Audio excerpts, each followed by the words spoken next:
me to move on this conversation to another space without talking about something many Ghanaians would be interested about. Your teammate Mohamed Kudus. You have been with him. In fact, I've known him since 2015, 2016, when I was one of the few journalists. Tom Vernon, the founder of Right to Dream Academy, invited some selected journalists to his academy at Akusumbo. Yes. That was where I saw Mohamed Kudus, and within the last 4, 5, 6 years, he's one of those top talents in Ghana. You train with him daily. What sort of a player is he? He's unbelievable. The guy, some of the tricks he does in training, some of the tricks he does in games, it's just, you can't get the ball off him.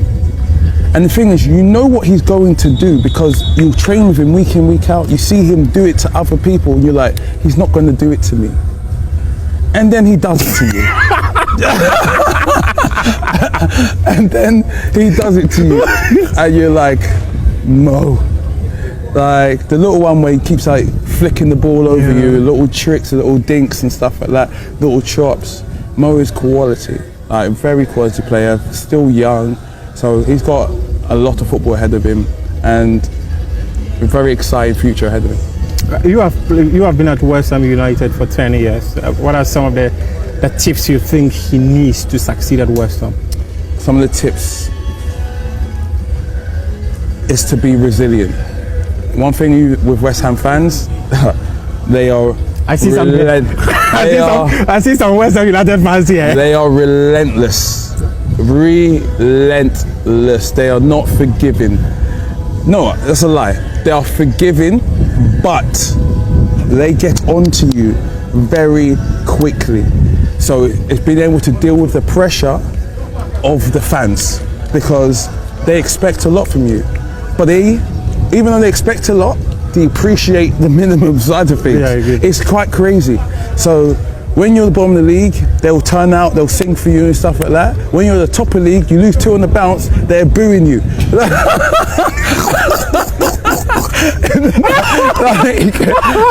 are booing their own player. It's crazy. They've done that to you many times? Many times. Many times. You're at the bottom, they're singing for you. At the top, they're booing you. But they're constantly, week in, week out, they're turning out for you. Wow, that's an interesting one. It's crazy. There are many people who look at Mohamed Kudus and say, considering his talent, he's got what it takes to dominate world football and probably win African Footballer of the Year. No, with his talent, 100%. Obviously, African Footballer of the Year. There's so many great potentials there. There's Aubameyang, there's Mo Salah, there's Mane, there's obviously Kudus. So I honestly believe that he has the talent to do it.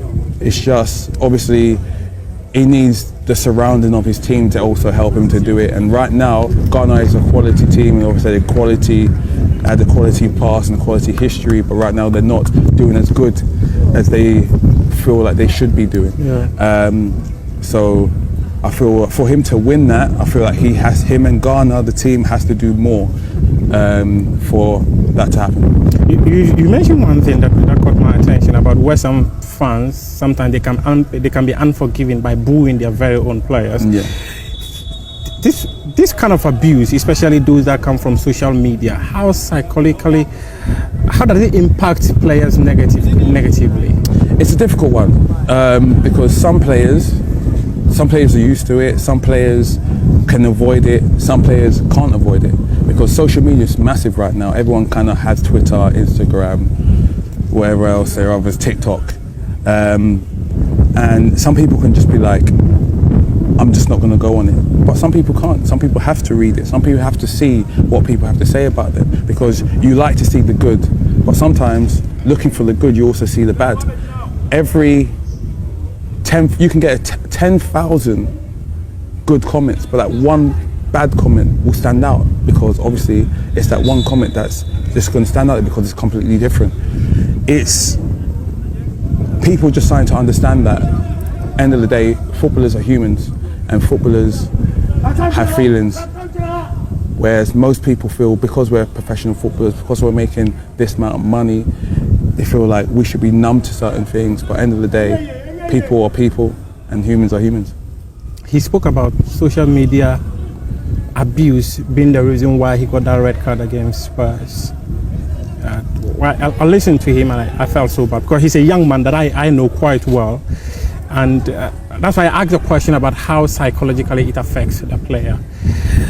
You are with him. How is he taking all this? Right now, to be honest, when you've got a red card and you know that you can't play for 4 or 5 weeks, there's no longer any type of pressure on yourself.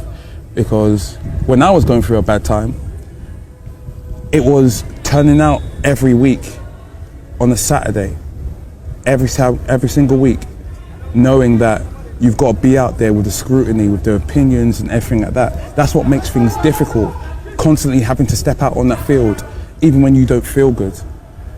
So now he's got that opportunity where he's got that break where he can clear his mind. So he's been good, he's been all right. I've not seen any type of negativity towards him. He's been training well, he's been staying strong, he's been staying fit. And I feel when he's back and gets opportunity to play again, I think he's going to be raring to go. Who is the greatest African footballer that you have played with in the Premier League? Ooh. Greatest African player I've played with. Because you've played with many. Yes, I have.